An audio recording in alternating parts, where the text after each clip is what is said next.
Ani Bonjour. We're back again. We'll go back in the session on 10:14.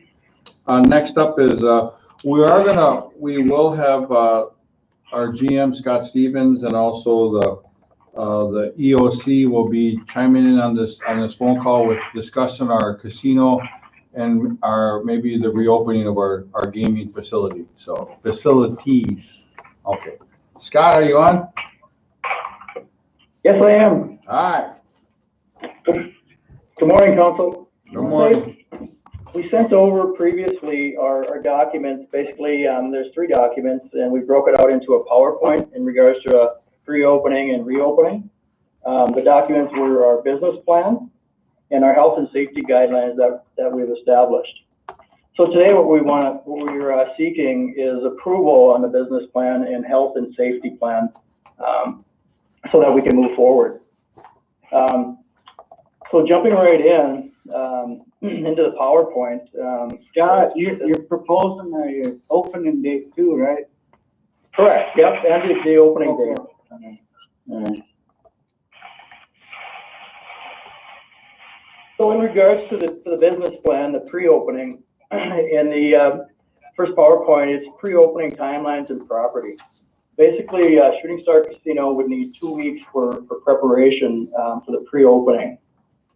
Team members recall, we would utilize native preference for that. The plan that we have together calls for about 330 active team members. Not all positions will be able to return in the phase 1. We will continue to assess as operations and revenues change. With that, screening and personal PPE will be provided for all of our team members. Orientation and training, in-depth management training will follow. Basically, with the management training, we will go over our business plan with them and make sure that they're aware and able to work off from that. Team members, we will train them on COVID, what it is, what the effects are, how to identify it, and our safety and health guidelines. Will be gone over in an orientation. Preparing the property for reopening. Prepare property for social distancing. Signage, plexiglass, safety barriers, announcements will be throughout our gaming floor and in our work areas. Slot floor and table moves will also occur to keep the distancing. No poker currently. Deep cleaning of the entire property and following the NIGC checklist. Business plan reopening property to guests, screening guests and providing personal protective equipment, masks, sanitation stations throughout will be provided. Screening, that process will have a checklist as well. We'll have a process that includes our EOC that will follow to address any issues that should arise. Website messages on the opening date, we'll prepare that. Media announcements will follow. Posting safety and health frequent asked questions on our website and Facebook for our guests to see. We'll also follow with Facebook and email or e-blast to our guests and text messaging for communication. Soft opening for Star and Sky players. A general public opening to follow. Monitor business volumes to determine staffing levels and health and sanitation efforts throughout the entire process to make sure that they're going well for us and to make adjustments as needed.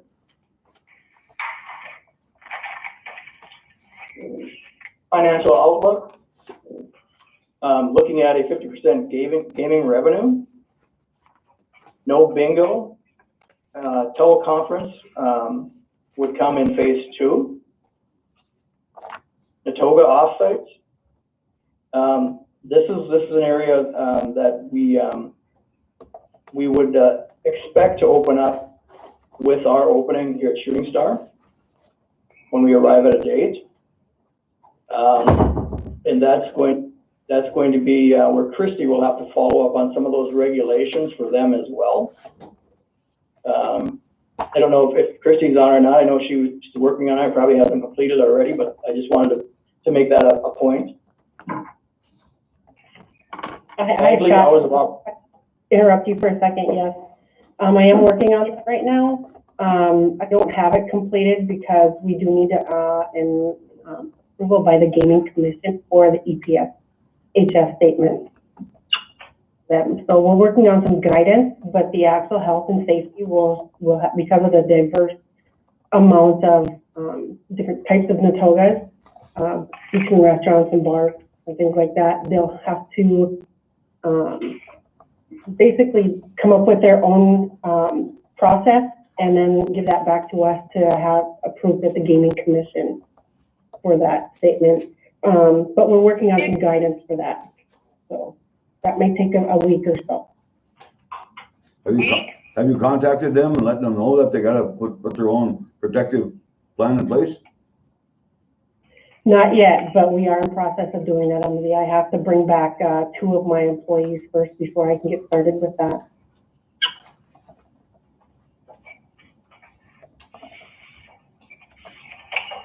Christy, when are you going to have the Gaming Commission? As soon as I can get some information and contact you guys for a date. We should have one within the next week or a couple of weeks or so. At least, prior to their opening. Okay, thank you. Yeah. Okay, moving along then, Bagley hours of operation. Change here, Sunday through Thursday from 11 to midnight, Friday and Saturday from 11 to 2. And those were based off from business volumes. Limited food and beverage. Initially, no buffet, no banquets, no spa, pool, or arcade. The hotel will open. Hotel phase 1 and 2 only. Stardust Wing will not be opened. That leaves us with approximately 240 rooms. No concert or bus tours. No transportation services. This resulting in a 20% EBITDA compared to our budget.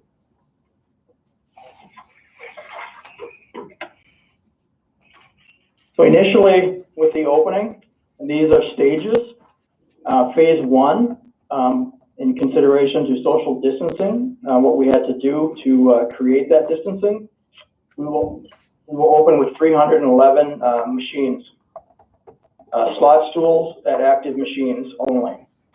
Strict 6-foot social distancing with the machines. As you can see on your PowerPoint, the next phase, once things started to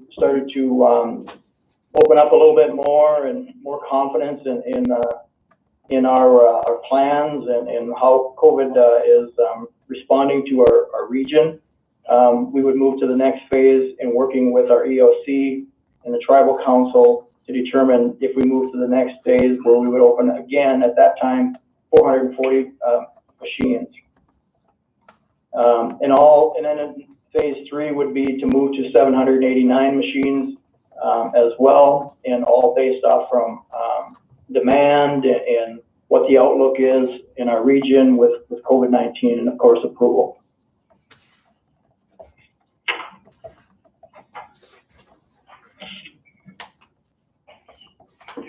So in a nutshell, that's the actual covers our business plan in regards and the health and safety. As you've seen, I sent you the documents. The COVID-19 business plan is quite lengthy.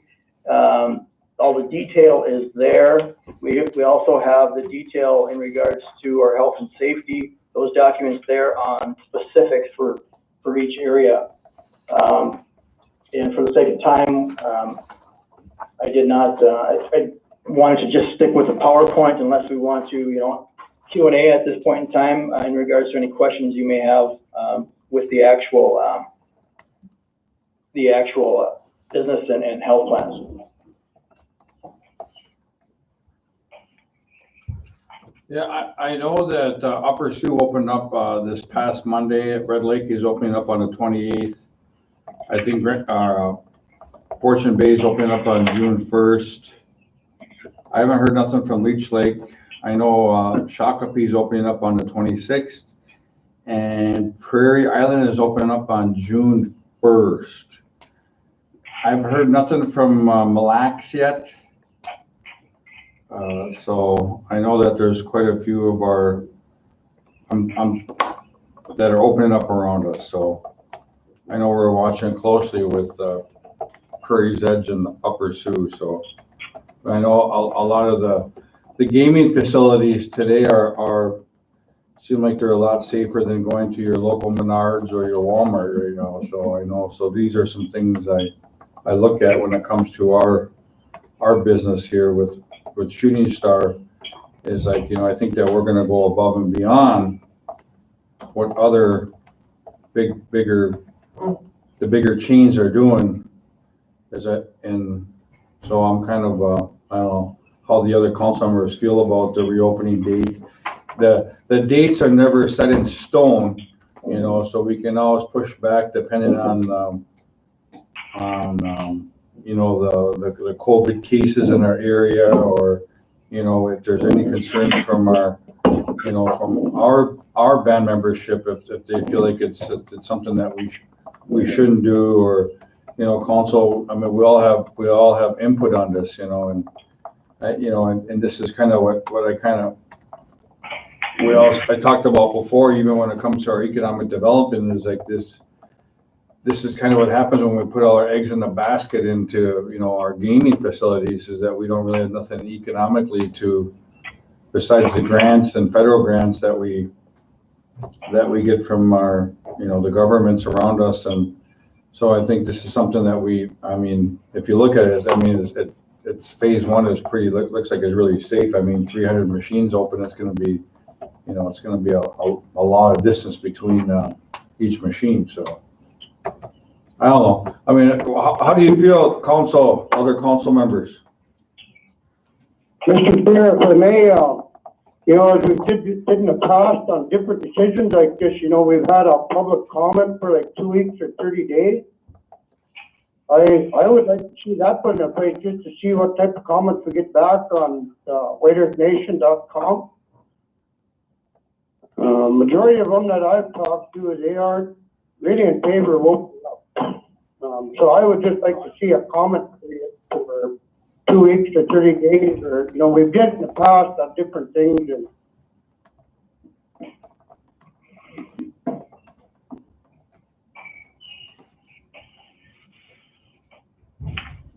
Anybody else? End of June is what I was looking at. Well, Scott's proposal says June 19th, the soft opening on June 18th. Those are the dates that they're looking at opening up. Phase one is June 18th, the soft opening to our Star and Sky players, and then open to the public on Friday the 19th. So, Scott, you guys have a plan in place on limiting people coming in, or what? So many at one time, or? Yeah, we're going to be regulating that as they come through the doors and the screening areas. We're going to have two entries. We'll have the main entrance and the hotel entrance. And we can keep track and control that at those points. We don't want to overcrowd it in there if we don't have to, Right.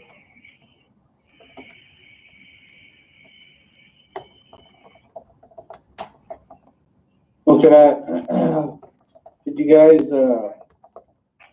call for a decision on the business plan there, and then maybe call for another motion on when you guys think want to do the opening date?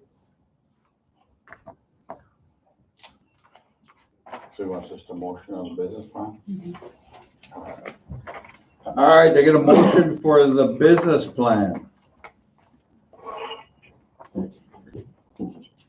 For the Shooting Star business plan, the motion.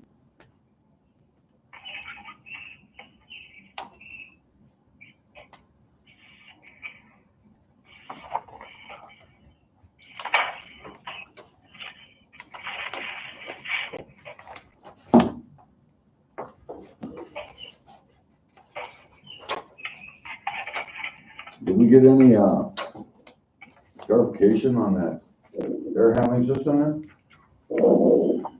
We haven't gotten verification on any wish list type things. So we're looking at getting information and bringing it to council because there's tons of things that departments asked for. And we're gonna have to determine if that's the area that council wants to spend that money on. And secondly, which types of things may or may not be appropriate to spend on capital assets.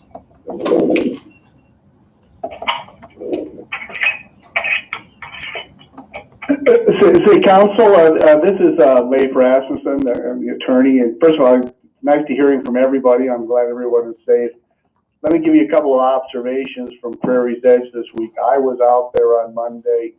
Their attendance on Monday was roughly 400 people and roughly the same on Tuesday and Wednesday. Interestingly enough, and somewhat contrary to what Scott has put together, they have noticed that their play at 3 or 4 o'clock in the morning is more than it's ever been in the past, where typically they'd have 10 or 15 people in the casino or 3 or 4 o'clock in the morning. They had over 100 over the last few days. So the numbers that they're receiving are much higher than normal, which is probably a reflection of the fact that right now it's the only casino open in the state.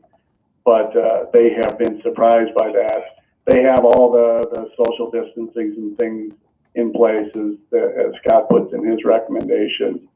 So it is going as well as it could be hoped for, but as like your concerns are, does anybody get sick or not?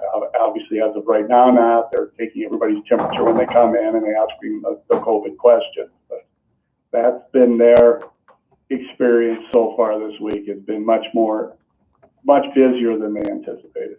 Until our stimulus is gone, then it'll go way down.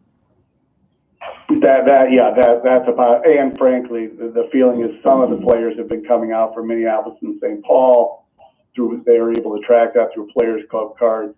And once Mystic opens on Tuesday of next week, they suspect those players will go there. But Leif, how was the overall experience when you were there? I mean, do you feel like you were safe? Do you feel like there's a lot of the customers the guests were kind of staying or doing the social distancing, or did it feel like there was like a gaming atmosphere? Couple of observations on that. One, yes, I did feel I was safe. They have plastic plexiglass between all the slot machines and the bars and everything else, and all their employees are in masks. So from that perspective, I felt I was safer than when I've gone to Costco on the weekends here in the Twin Cities. Much safer.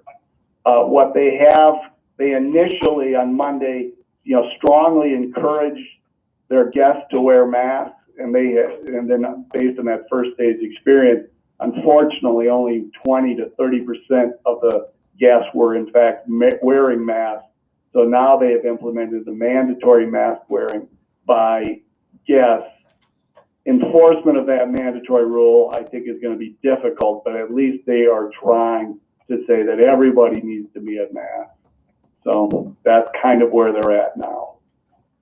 Yeah, I know, and it's just sometimes even like when I wear the mask when I go down to Detroit Lakes and down to Walmart or Menards, and where you can only wear it for so long before you start getting overheated, and you have to drop it a little bit once in a while and mask back up. But yeah, I know.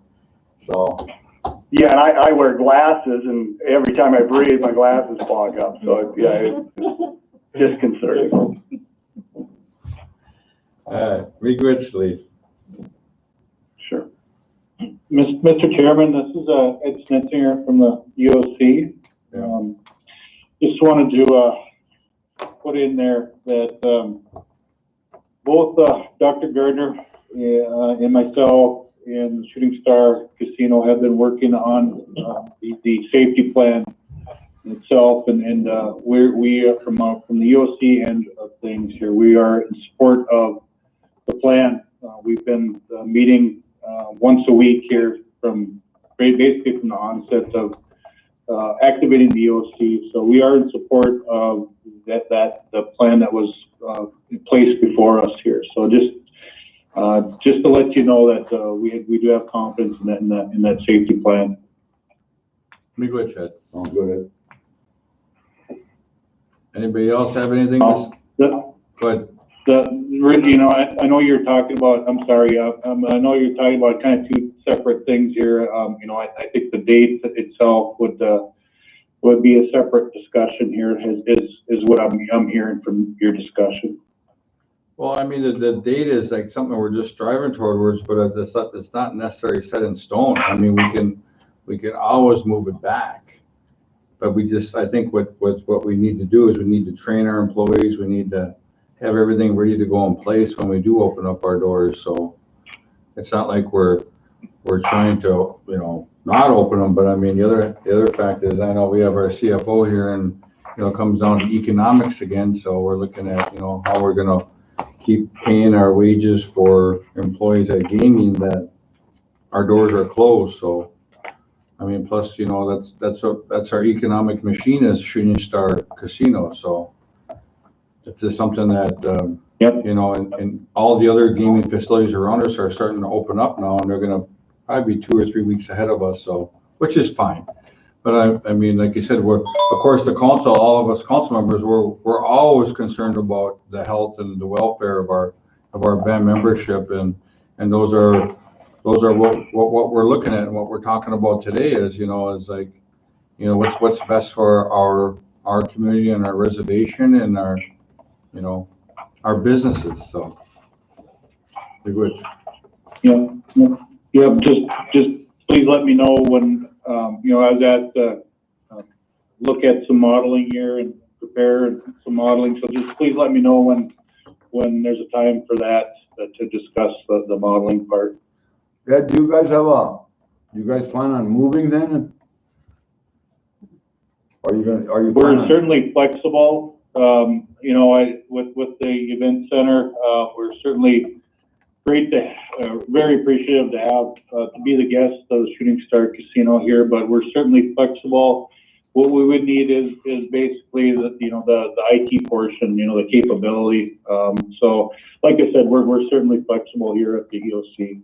So, I mean, if we do a soft opening and stuff, what are they gonna do? Just gate it off there so nobody can walk down there and et cetera and stuff like that, and while you guys remain there? Well, the start. Yeah, I think that's the mission. Oh, I'm sorry. Go ahead. Oh, I'm sorry. I didn't mean to cut you off, but I know Stardust is going to be closed. Yeah. We're not going to open up that part of the hotel over there. So actually, it'll be gated off all the way to those steps going down. Will be gated off just for employees only. So, I mean, I think that they'll be fine for now unless we go phase 2 or 3 where we are opening up. You know. Well, that's just what I was wondering. I want to make sure that, you know, that they have all their stuff in place. You know, well, this is going on too. I don't want to see them have to be juggled around and moved here or moved there or whatever, you know, so. There may come a day that they have to move. Yeah, I know. But we can plan for that. So we just need to know where are the options that they could go to when that time does come. That's kind of what I was wondering, you know. Yeah. No, you're absolutely correct. Well, I was just gonna say, this is Scott, you're absolutely correct, and that was our plan as well. That would be closed to the general public, the event center, all the way across to the Stardust, and that would be, we planned for the EOC to remain there until, you know, it was determined that they needed to, or they could move elsewhere. Okay, it sounds good. Thanks, Scott. Yeah, Mr. Chairman, what was that motion you called for? Was that just for the planning stage, or was that for opening? No, that was just for the business plan, and then the next motion will be for the pre-opening and the reopening of our. So the first motion was just for the business plan, right? To accept the business plan, which Ed just approved kind of in a way too. So.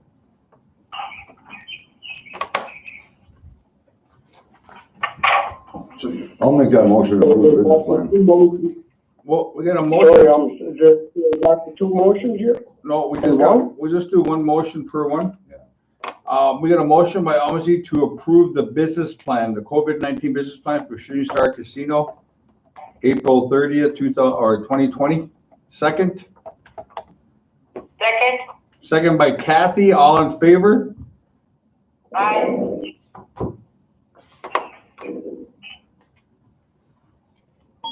Is that, you're calling a different motion for the opening date, right? Yeah. Okay, yeah, that's fine. All right, so. Yeah. All right, motion carries. The second motion will be for the reopening, the pre-opening and the reopening on the date of June 18th and the public opening on June 19th. Like I said, we can always push these dates back. I mean, every week, I mean, we can. Motion? Motion by Kathy.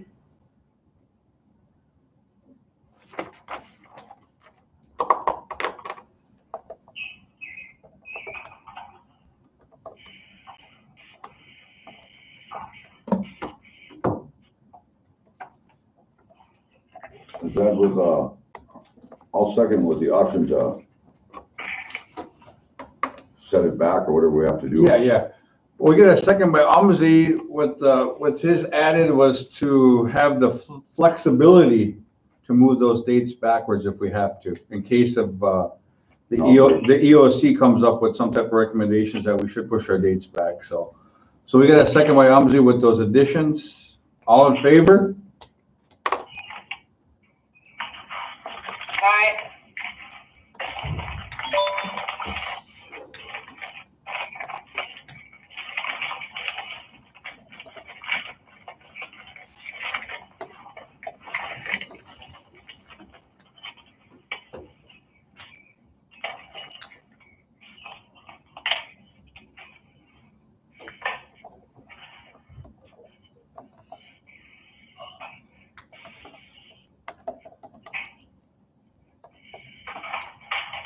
Do we have a second?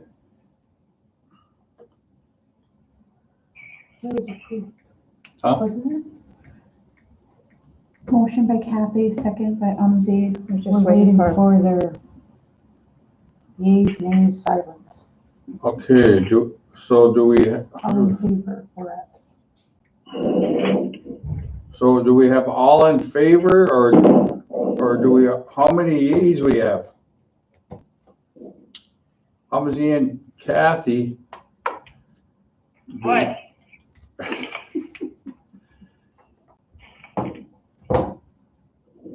So they want me to break the tie? You get, Is it a tie? What's the vote? It's sitting on the table now. Umsey made the motion and Okay. Kathy seconded it, so we're waiting for the all in favors from you guys. Oh, so there's 2-4 already? Yep. Yes.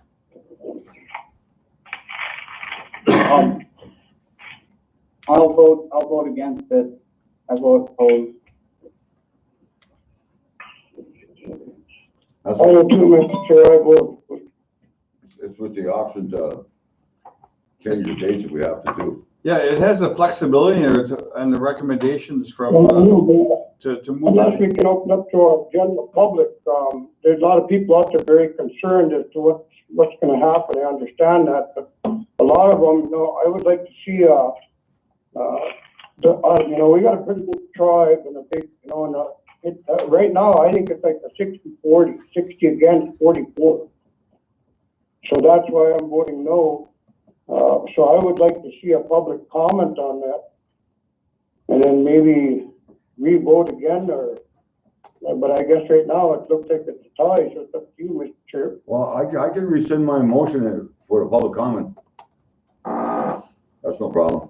I thought I'd ask you earlier, but you guys went ahead and did that. Mike, you gotta vote. Well, I guess, how I'm gonna vote with this is, break the tie is like what Umsey said earlier, is like, I'm looking at the recommendations from the EOC too, on when it comes to open up our business, you know, especially our shooting star casinos, and like I said earlier, is the welfare and the safety of our people. So, you know, I guess how I'm gonna vote is I'm gonna vote for it. That we actually have a date out there that we could strive towards, because we have, I mean, we have many mechanisms that needs to be set in place if we're gonna open up. We have to have our backgrounds, we have to have everything ready to go, so we have to train our employees, all this safety training, so we abide by all the health and sanitation guidelines, what they are promoting. So. Well, Ed, what's your input on that? Well, thank you for that. I'm gonna, with all due respect here, I'm gonna go through my modeling here, you know, and it's gonna take a little bit here, what I have here. And so what we use is right now is the Oxford Cambridge model here in relation to our population within the White Earth Reservation. We can expect a 50% with this model here of those that will be infected with COVID-19 here. And looking at the numbers here in Minnesota, currently there's 17,670 individuals that have tested positive within the state of Minnesota. Right now, those that no longer need isolation, that includes those that are recovered and those that passed away, are at 69%. So that is an encouraging number here. And I think we all know that COVID-19, there's a lot of variables here with the virus itself here. Another model that we use, and I'm not going to give you specific numbers with the Oxford Cambridge model here, but those numbers that I have are with no mitigation whatsoever. We can cut those numbers by 90% with mitigation, extensive mitigation. So the other model that we have in front of us is the University of Minnesota model that the Minnesota Department of Health is working with here. And that's the model that the governor uses in the state of Minnesota. And that's the model which indicates where we can expect a peak in number of cases for COVID-19 here. And there's a lot of variables. There's 7 different scenarios within that model. And they give you basically from the end of June to the middle of July when we can expect a peak within the state of Minnesota. The other model that we use is what Dr. Gardner and myself and Mike Johnson came up with is the doubling time of deaths. I might, if it's okay with you, I'll ask Dr. Gardner to speak on the details of the doubling times of deaths here. Sure. I'll be glad to speak on that. Doubling time is just an easy way to look at safety related to either the number of cases or deaths. You can calculate how long it would take to double the number of cases at today's rate, or you can take a look at how long it would take to double the number of deaths at today's rate. 1% increase or less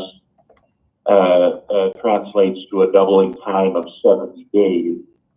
And right now, the doubling time in Minnesota for deaths, I've been calculating it from their data, it's running around 20 days. So the most conservative science is to relax social distancing and to relax transmission prevention hygiene. You need a doubling time of longer than 70 days. There is no guidance other than that. So Ed and I have discussed the fact that in real world terms, we probably have to look at a doubling time of 35 days or longer to be reasonably confident that our hygiene and social distancing are going to be effective and safe. Basically, the University of Minnesota model and the Oxford Cambridge model are in pretty good agreement. So waiting till a 70-day doubling time is not going to be very successful. And the reason you don't use that you do use a death doubling time instead of a case doubling time, we don't have enough testing yet. And so if there's a change in the case doubling time, it may just mean better testing, not truly more cases. So Ed and I are watching the death doubling time. I don't believe the casino can financially responsibly wait until the death doubling time of 70 days, since we won't even hit our Minnesota peak cases until probably early July. So Ed and I have reviewed with the casino management team their plan. It's an excellent plan, best in the nation. I don't think there'll be any casino management that will have a better plan, and they're working on bringing their employee team members in and training them and giving them confidence that the plan will work. So Ed's modeling and death doubling time are all very useful and will be important as a method to be alerted, kind of an early warning system if the state of Minnesota has to reinstitute closures. But I think at this point, the casino has an excellent plan. They're working the plan in a responsible way, and they're offering employees every bit of education they need to safely work and to safely take care of our guests. So we'll watch the death doubling time as one factor. Thank you. Thank you, Dr. Gardner. You know, kind of what I was kind of thinking about when you were talking about that was when Governor Walz did his live broadcast yesterday. He was talking about that, you know, with COVID-19 being here, and it's going to be here probably for a long time. Is like, I think that what he was talking about yesterday was like, you know, reopening up the restaurants, you know, for outdoors and slowly opening up the businesses. I think that's where we kind of fall in, is like, you know, we're going to have to mold ourselves around this, and we're going to have to adapt to, you know, a new safety practice. We're going to have to adapt to how we're going to live our own lives, you know. So I think that, you know, I mean, for us as a nation, that I just feel like we have to move forward. You know, I think if we stay on our heels the whole time, you know, of course, I've always think, like I said earlier, is like I always think about the welfare and our, you know, our safety of our people. But I think that, you know, we're going to still have to wiggle forward. So, and that's and like I said, even with the dates, and they're not in stone. I think we can always push them back week after week after week until we feel as a council that we're going to be, you know, we feel it's safe enough for our people to enter that casino. And like what Dr. Gardner says is our health and our sanitation guidelines are the best in the nation. And this is what, you know, how I feel like what we voted on today, you know. So that's my opinion. So miigwech. I've got a question. Hey, Ed, this is Alan. Hello? Yep, I'm here. Hey, what's that 1 to 2%? What's that come to on the reservation that you guys are projected? Okay. A number. So with this Oxford Cambridge model, this is with no mitigation. With mitigation. But with mitigation, we can cut it by 90%. We can cut it by 90%. So what does that equate to? Ed, do you want me to give Yep. the Secretary Treasurer the figures? Yeah, I got it. Secretary Treasurer. Yeah. Okay, no, you go ahead. If you've got them in front of you, go ahead. Okay, so with the population infected, that's 5,500. Seriously ill would be 825. Critically ill would be 412. That's with no mitigation. Okay. The death rate we could expect 55 at 1% here. So again, 90%. If we go with mitigation, extensive mitigation, we can cut that by 90%. Those numbers by 90%. Oh, you're saying right now, even with the plan that we've just passed, we can still expect up to 1%. I thought I got it clear in my head. Yeah. I mean, there is forms of mitigation with the plan. Absolutely. We got the 6-foot model, our 6-foot, social distancing. We got masks.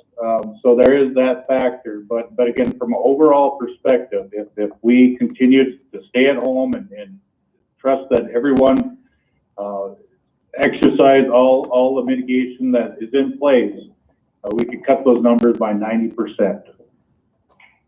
Thank you. The only statement I wish to make then, Mr. Chair, is, I like the business plan these guys have presented here, and Dr. Gardner and Ed and them, they're doing a fantastic job over there. And, it's just, the reason I voted against it was because hearing those peak numbers coming, they're looking at the early part of July, and if we're going to be opening up, on the 18th or whatever, what does that do for those mitigating factors? So instead of looking at 1%, what percentage of our population are we going to look at losing here? And so that's just kind of where my head is at. And, for me,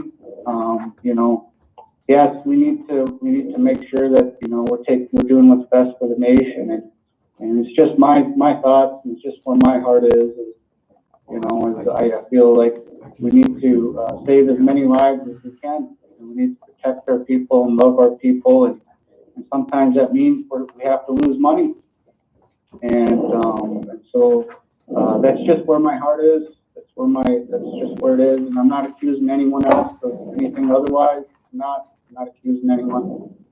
I just that's just where my heart is. I just have to get that off the chest. Thank you. Same here, Mr. Chair. I just to the lives of our people, whether it be 1 or 55, like you said, we all count, we all matter, and I too want to get this economy going. At what cost? That's the way I look at it. Is it lives or money? And I think lives to us should mean more than it does to money. And I know we've got to get back on our journey here to get things back straight. But at the cost of life, 55, that's a lot of life, especially if it was one of my relatives or somebody else's relative. That's just the way I feel, Mr. Chair. That's the way, and that's come from my heart also. And I agree with that. I mean, if it's lives or money, I guess the lives come first.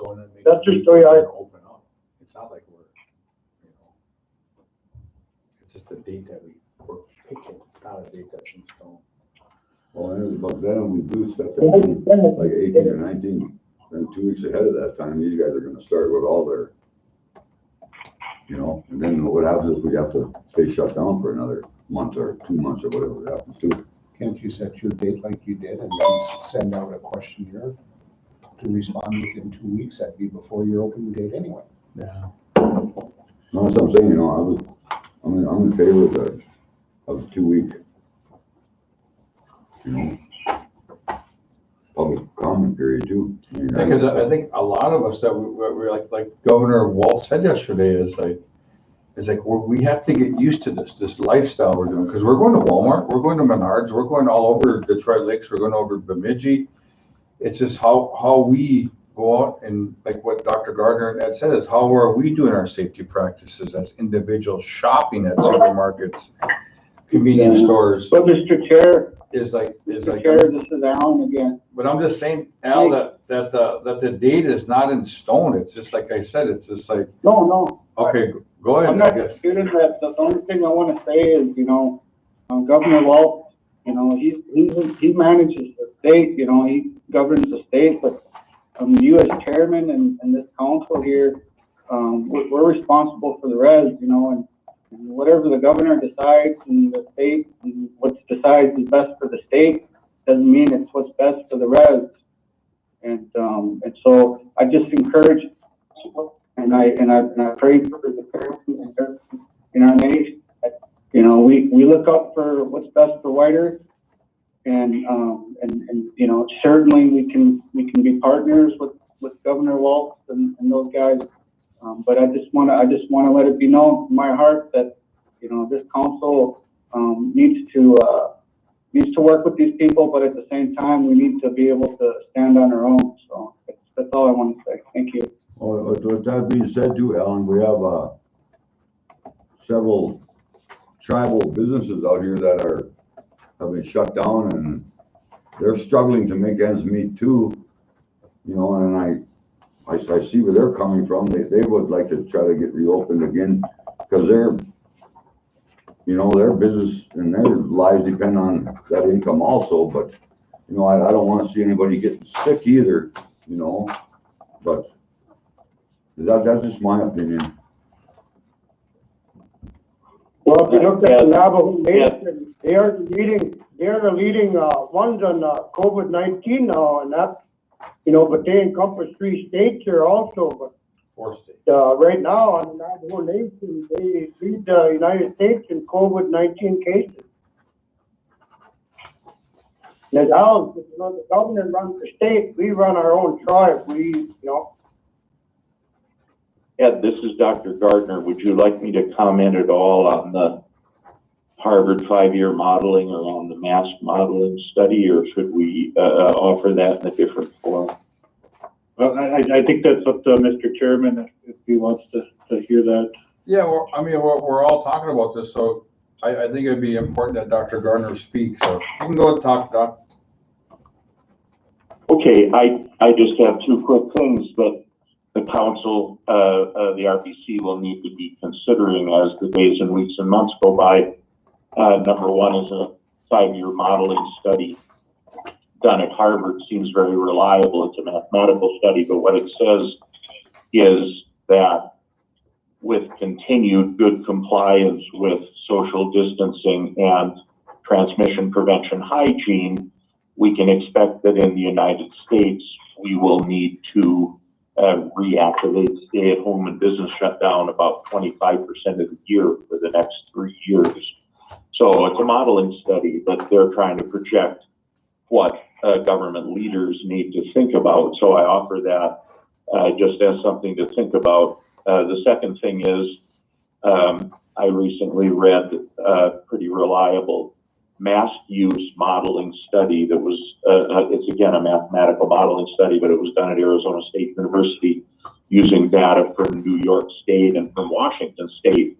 And their conclusions are if in a community like our Gawa Babi Ganikak community, if 80% of the community faithfully wears cloth source control masks when they're out in public, and if the masks are only 50% effective, not 100%, but 50% effective. So 80% of the population wearing those cloth masks when they're out in public, and the masks are 50% effective, that will lower the COVID case and death rates by 91%.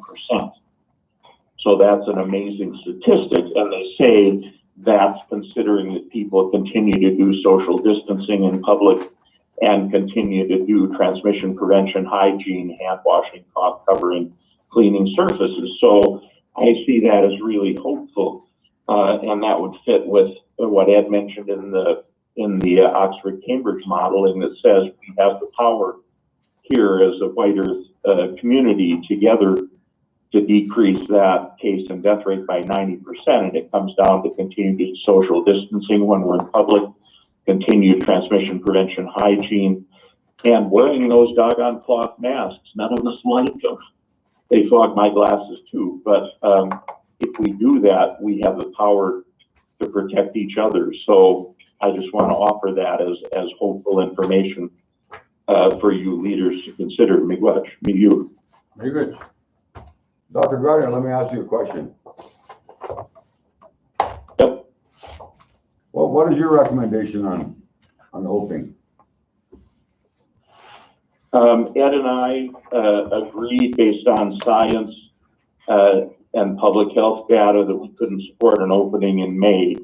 Our comfort level with the changed University of Minnesota data showing a peak in July made us nervous about opening in June, but we also agreed that we need to continue providing social service, behavioral health, nutritional support, elder support, housing support and all the wonderful things that the Gawa Abiganikag leaders are so good at doing for our community members. So as a compromise, Ed and I came to the conclusion that we could support a June opening. We didn't specify a date in June, but I would stand with that. I can support the June opening as long as we together as Gawa Abiganikag and Anishinaabe continue to practice social distancing in public, transmission prevention, hygiene, and wearing those doggone cloth masks is because they do make a big difference. So that's the best answer I can give, Sir McGuitch. Thank you for that comment. I understand that up at our gaming facility up there that all these safety precautions are going to be in place, but out here in the public is another question. You know, that's not actually happening with our younger generation isn't. I would say you know. Yes, I would say you're very wise on that. I think that Shooting Star Casino Management has such an excellent plan that they'll be a center of excellence in compliance with social distancing and transmission prevention hygiene. I think the make or break issue for the safety of our citizens is going to be what happens out in public everywhere else. Not that the casino should relax their plans, but they have an excellent plan. Their plan could well be followed by everybody. It's challenging and it'll be hard work for them, but I believe the casino team will do it. I think an issue for you leaders to consider is other ways we can encourage all of our citizens everywhere out in public, not just at the casino, but everywhere to practice cloth mask wearing, social distancing, and transmission prevention hygiene. So I think your thought is very wise, sir. Thank you. All right, we're good. Are we? All right. Moving on to the next one, we have Scott Alma here. Okay, good morning. So the second round of the CARES Act application is currently out. That is the remaining 40% of the $8 billion. On the original 60%, we got 20.6 million, and that was basically based upon population on reservation. We submitted information, we submitted a lot of information. I don't think they used any of it. I think they used HUD numbers that are on the reservation. And so now they've come out with the second round, and that's the other 40%. And we had a call probably Monday about it, and they talked about the issue. They still haven't determined if the Alaskan villages and corporations are going to be in it. So they're asking 4 basic questions. How many employees did you have in 2019? And people would really have to commit fraud to lie on this, because they ask for your 941s. That's your government report that you send quarterly to the IRS. So they ask for your tribal government.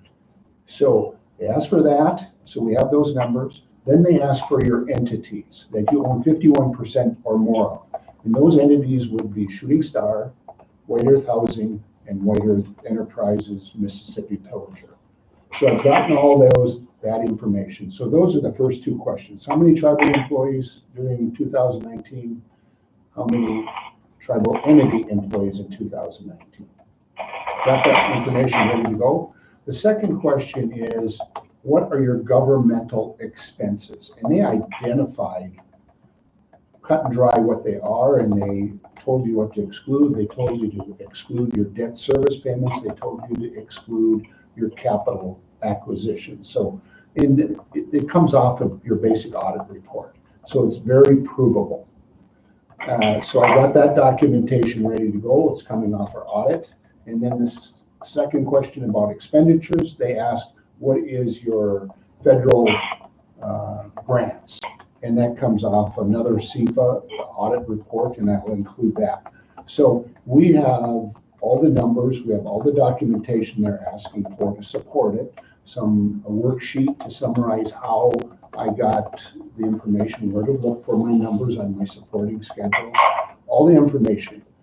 And it is due Tuesday night at midnight.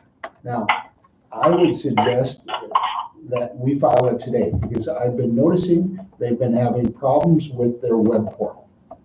Every time I go so far, they kick me out. I know my numbers are correct. I know our numbers are correct. You're not going to change them. So I would suggest that I try and submit that today, because if they have, once I submit, if it goes properly, I'll get an email stating we received your information, your report. And I'm worried that with the problems they've had so far and yesterday and today, that I want to have a few days of extra time in case it doesn't go today. So they're going to make a determination of how much everybody's going to get. And I think they're going to make a allocation or a calculation for the Alaskan tribes. They're not going to pay the Alaskan tribes till the court case is over. So our funds will be reduced. The lower 48 tribes will be reduced by whatever calculation they make for the Alaskan tribes. And they'll send us our payment. They were expecting, the gentleman said, by the end of June to get that payment. And then if, depending upon the outcome of the court case with the Alaskan Native corporations, we may get more money. If we win, we will get less money if they win. We won't get any additional money. But, so I would propose that I complete that today and get it submitted, so that we don't have any issues. Or if we have issues, we got time, but we get them worked out. Any questions on that? Do you need a motion to approve that thing, or to get that done to the wrong thing? I think you guys made a motion on the first one, that we just submit the application. Scott, do we need a motion? Remember what you told me to call Renfield on that 211,000? You want us He to? didn't tell me. I talked to Ken and he didn't tell me what that was about. I sent that back to the CFR. Okay, I have not gotten a chance to look at that, Michael. And I think that we need to get that signed right away. If we're gonna, and I think it's some money that they have to spend now. They're gonna allocate us $211,000 to spend on human services. I said to the men, do. Okay, so he had sent me stuff under the self-governance, and this was Additional Welfare Act. And we didn't originally have this, or this was a supplement. Can we spend it now? And so I know he said he wanted to sign, but he didn't talk to me about it. Okay, yeah, we'll approve it today then. I think it's in the packet, so. So do you want to make a motion on submitting this application for the remainder of the CARES Act? Did you hear that, guys? We're gonna, I'm gonna ask for a motion to submit for the second half of this CARES Act, the $3 billion. We're gonna submit our stuff in the portal tonight, Scott said? Well, yeah, today sometime. Today. So do I have a motion out there to submit our data? Motion. Motion by Ray, second. Need two of these. Sorry.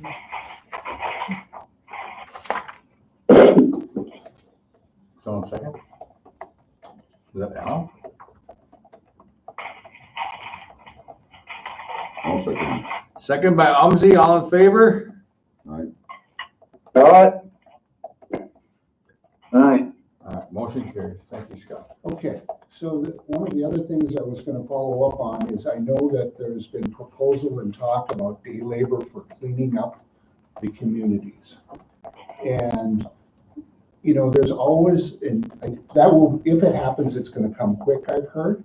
And there's always been a question about, you know, is this person an employee? And, you know, out in the field, they might come to a location. It's going to be hard to get good information to say, this is the person and this is his social security number, because I'm going to have to issue him a 1099, a W-2. So my thought was, is cleaning the communities, honoring Mother Earth, and would it be eligible for a cultural event? So Nicole and I talked to Merlin and said, would cleaning the communities be considered a cultural event honoring Mother Earth? And he said, absolutely. And the goal behind that is, I don't have to pay any, withhold any income tax on these people that do this work. And Berlin said that in the past, what would have to be done is, council would have to, make a motion that they would approve that this event for day labor of cleaning the communities is honoring Mother Earth and should be considered a cultural event. So it would be good in a number of ways. They wouldn't have to pay tax on it. We wouldn't have to worry about getting proper documentation. If we go out, we could pay them a day rate. It would be very simple from a payment standpoint. But Scott, I guess when it comes to this day labor, I guess that we talked about earlier about, we talked about drug testing, signing up, they have to do through maybe even training, safety training, even through COVID.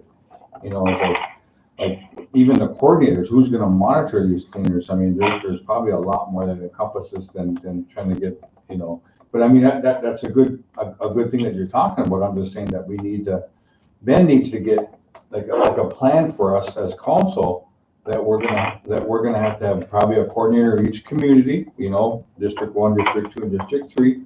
And then these employees will have to go through our workforce center and get trained through some of these safety protocols and, wearing a mask, and of course, wearing work gloves, of course, yes. and working with the workforce center and then getting certificates. I mean, our whole plan is to kind of get our workforce educated and also getting them, so maybe get into something else, maybe in the future, driving heavy equipment or driving something, I don't know. But these are things that we maybe getting their license back. I don't know, maybe we could work with something like that of how can we help our workforce when it comes to this type of workforce, how we can better equip them to get into our main workforce. True. So, but yeah, I mean, that's a great idea. I mean, I was talking about it earlier, but, with council here now, is like, I know that we'll probably have to go back to Ben and find out what him and Doreen and Sandy and I don't know who else are gonna have probably running this day labor, but I mean, that's a great idea to have them paid out of like for cultural stuff, but yeah, but I mean, we're gonna pay them cash, we're gonna put it on like a card for them at 5 o'clock, like work readiness does, I know. I mean, those are things that we could look at, but I mean, but maybe we need probably a better plan.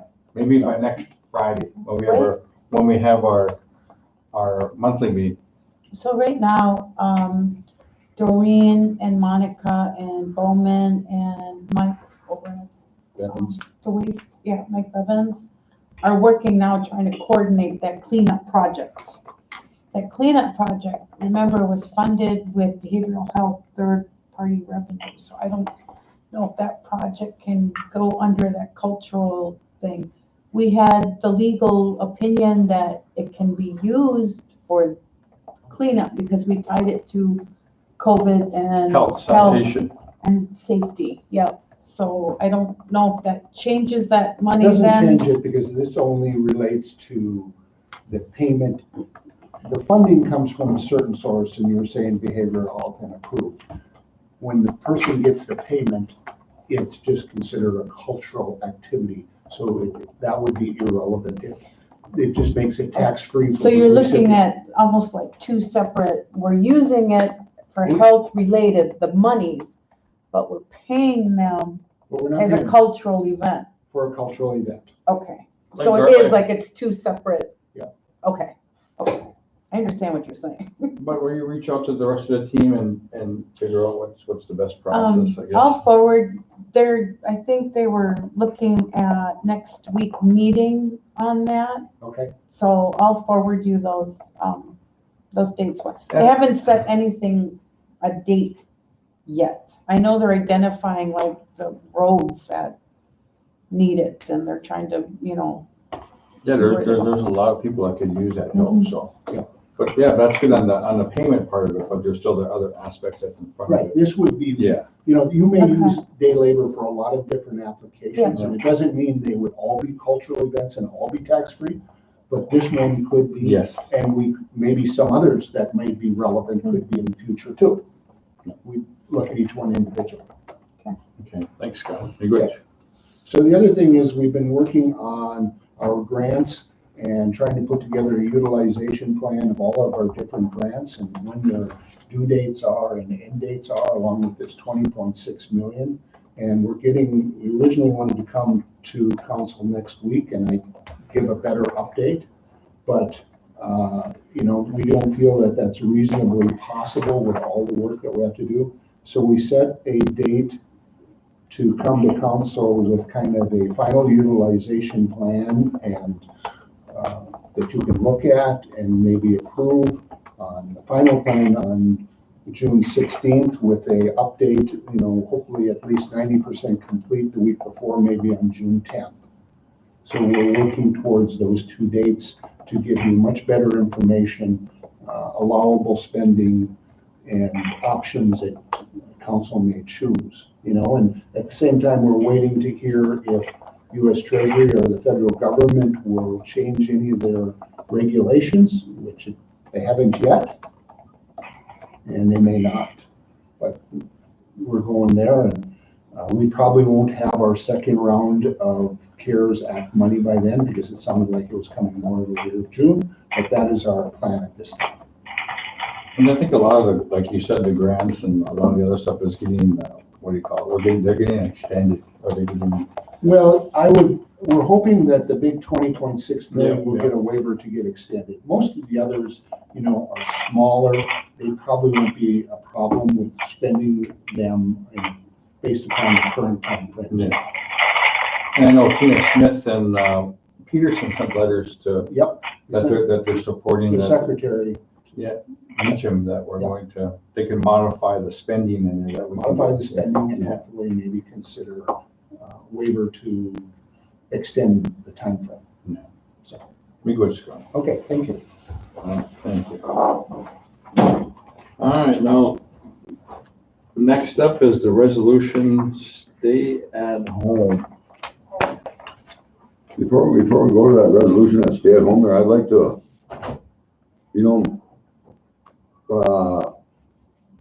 the ICW audit we had done, remember?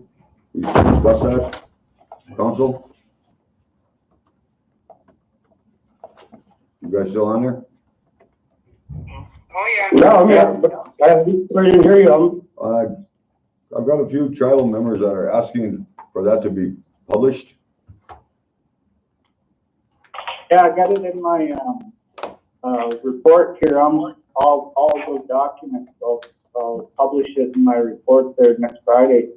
Okay, They finally got it over to me, so I'm gonna publish them all. okay. That's like, how many pages is that? Like probably, that's pretty Oh, thick.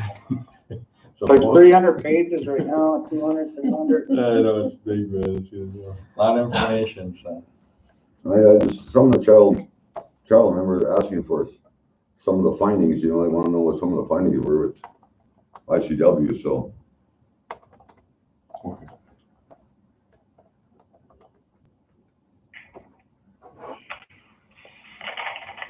All right, so the resolution for stay at home.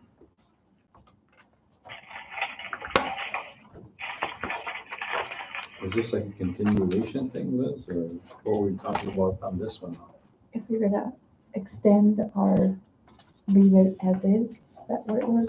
Do we have an end date on this, do you know, Maria? I don't know if we have one. I think we just kind of more or less follow the governor's recommendation, Yeah, mimic, yeah. so. They have it until further notice. So I think the question is, do you want to have this? Do we want to amend it at all? I guess all individuals within the exterior boundaries of the White Earth Reservation remain in their places of residence and only leave in the limited circumstances as outlined above until further notice. And maybe you can have Veronica review this and maybe modify it for next Friday's meeting. Okay. Do we want to And maybe she can look at some it. of the state, or do we want to stay? Well, I think we need to bring our EOC involved in it too, Are Yeah, you guys still on the line yet? Yeah, well, have them No. both look at it. Okay. That'd be good. Then we can bring it up when they modify and look at it. That's a good idea. Yeah, that's a good idea. And then next one is what is technology?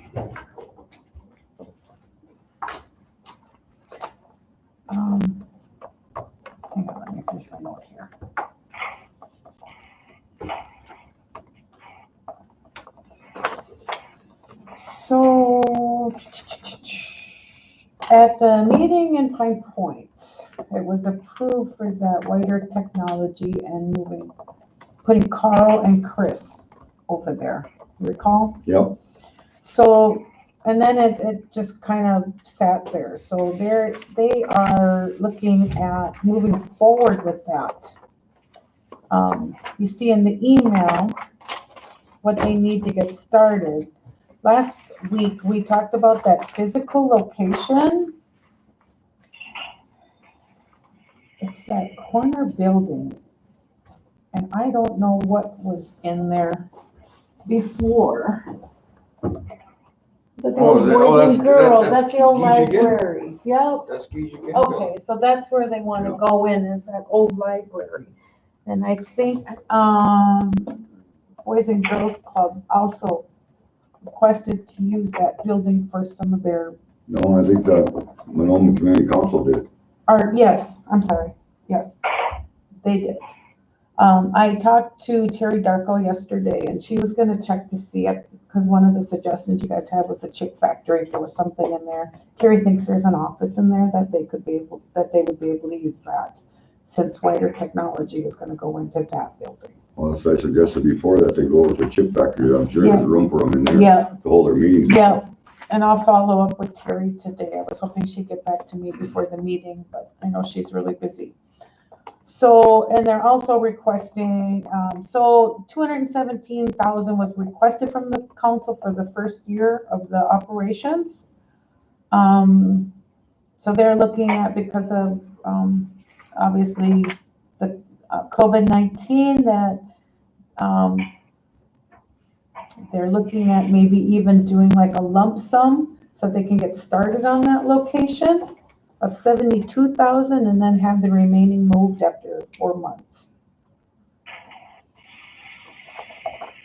And I can't remember what was the, I think the 217 was approved at that meeting, was it? Was it not? Yeah, I know. I know they approved it, but I know that, Mhm. I know Alan's been pushing everything to that cognitivity of government, you know, to see whether we could have the money, or, so I think maybe this will have to go back to that. I don't know.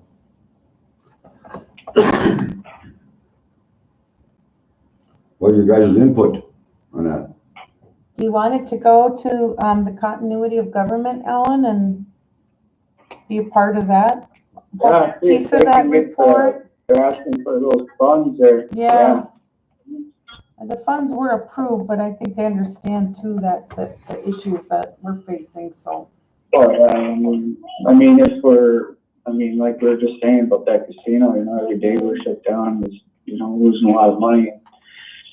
Yeah, we want to move forward with some of these projects here, but, you know, it's just, it's a numbers thing, so I'd recommend those people get on there and take a look at.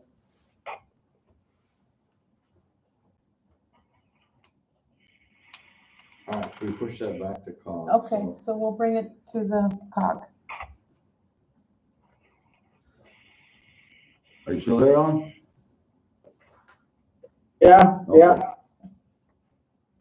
All right, and the next step is we'll go to the signature request. Unless you guys want to talk about the legal or the cemeteries, and know that Liz can probably work with Monica and, who do we work with, Bernie on that? About Yeah, the fence and stuff? what were we looking at then? Oh, Pine Point needs what, Well, the Pine Point, they gotta do some cleanup over there yesterday. And, there's a lot of, I was just out there too last weekend, and there's, yeah, you see a lot of headstones that are over, and yeah, there's a lot of them are sinking. Some of the headstones are sinking in the ground, you know, and they're hard to, and some of them don't even have headstones. Some of the veterans over there, Vietnam veterans and stuff like that. See what else we got here. They sent a bunch of pictures of them. I should have downloaded them or had them copied in. Who's in charge of our graveyards, Liz? But some of them just have the little metal plate thing, you know, that comes from the funeral home. Yeah, I know, well, I know the churches are in charge of those. So the Episcopal Church is in charge of that. The one in the backwoods is the one where my grandma and all them are buried, in that back one. And the Catholic Church is the one that's near the projects. And the family's in charge of getting the headstone from the. They're supposed to be, yeah. Yeah, cause they're supposed to get what's in like 90 days like that. That's their little metal pieces down there, supposed to have one delivered. Yeah, and I know with the increase in that funeral, I mean, I got a really nice headstone for my parents and I paid $800 for it. Well, a lot of them don't realize that they gotta show the death certificate to the veteran service officer where they can get the headstone or that little marker.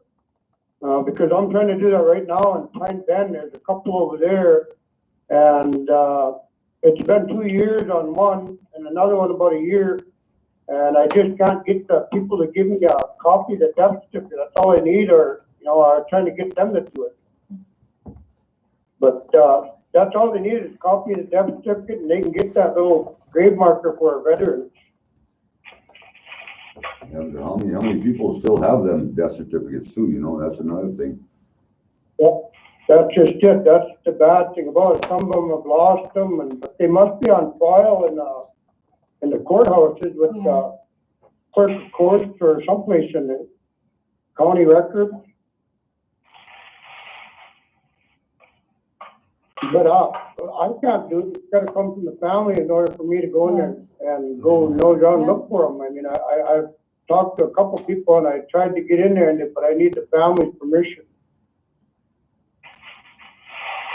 Well, it'd be nice if we could even get something put in place so we can at least get some of the stones that are there raised up so they're not sinking into the ground. And I mean, this could lead to a very big project. But unless you guys want to have more discussion on it and see how we can come up with funding for it, that's another thing, Well, what about the church? I mean, I know like out at Pine Point, that's Butch Smith and them. I'm sorry, go ahead, Liz. What about the church though? I mean, what's their responsibility for that?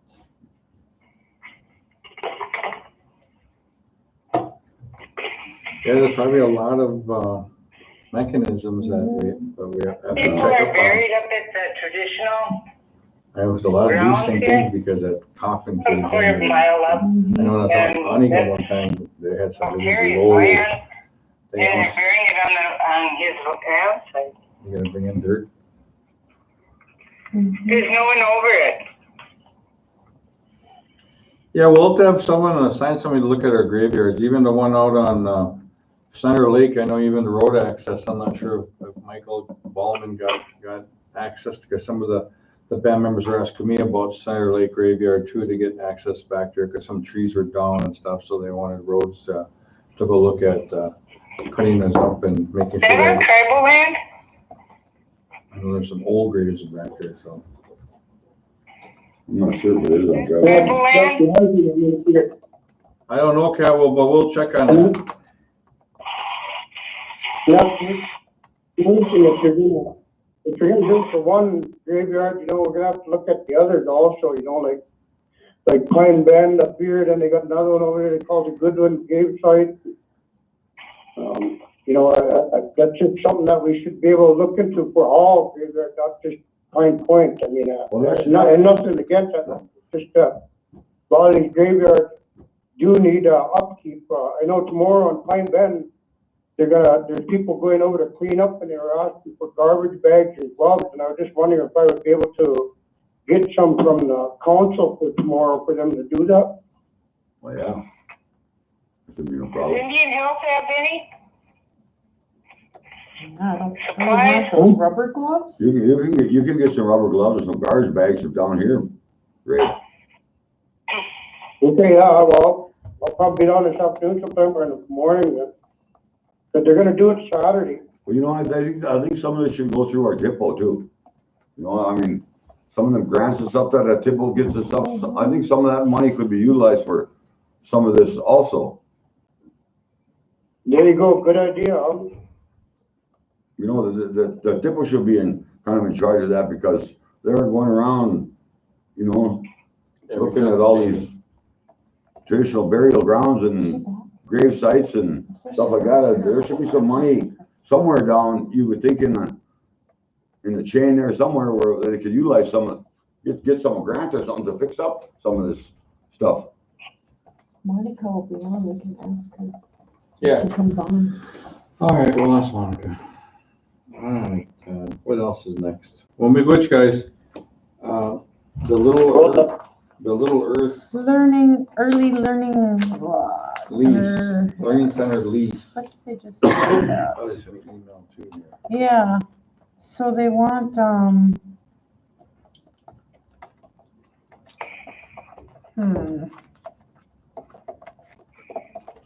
thought I just had it. What did I do with it?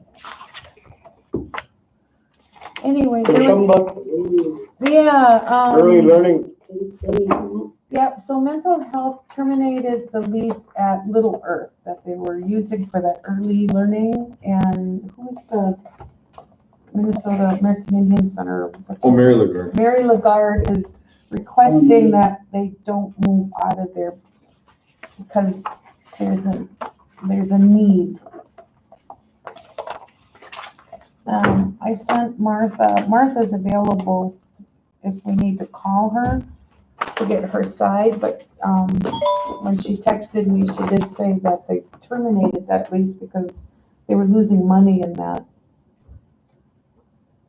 site. Well, you know what, Mary being involved, wouldn't that American Indian Center be able to help out or maybe pay some of that with us or? To keep it in there? Yeah, she's the one that requested it. I seen that email. Yeah.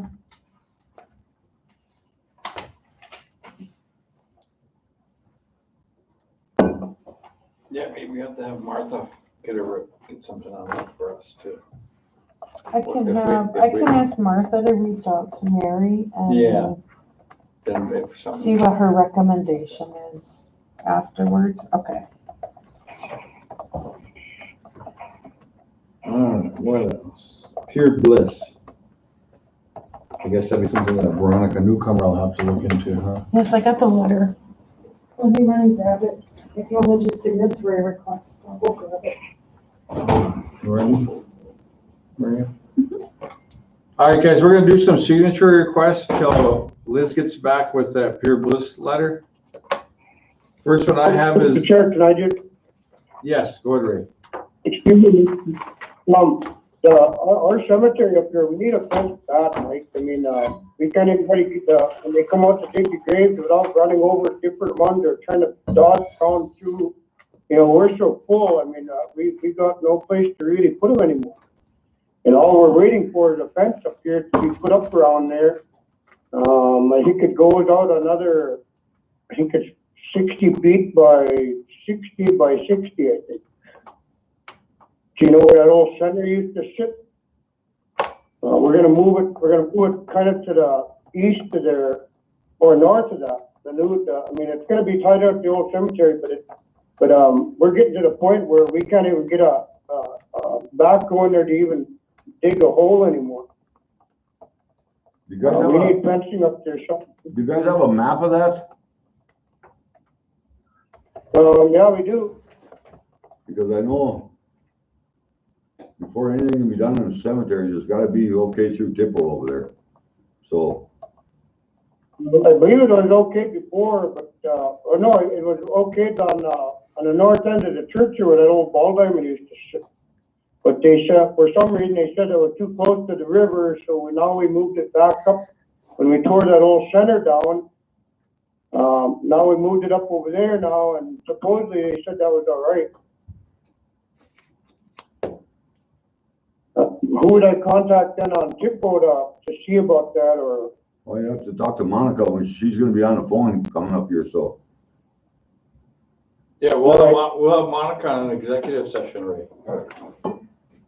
Yeah, because we're in dire need of that. I mean, we are running totally out of space up there, and we're trying to get people in there when it happens, and then, I don't know, but people want family plots, but it's just not possible to do it, you know, unless we start charging for them, I don't know. Yeah. Well, we'll have Monica on here in a little bit here, Ray. We're gonna go on break right now, so. All right, All right, thank you. We're gonna do a 10-minute break. Be Okay, great. call me back, Maria. Yeah, this went kind of crazy, but.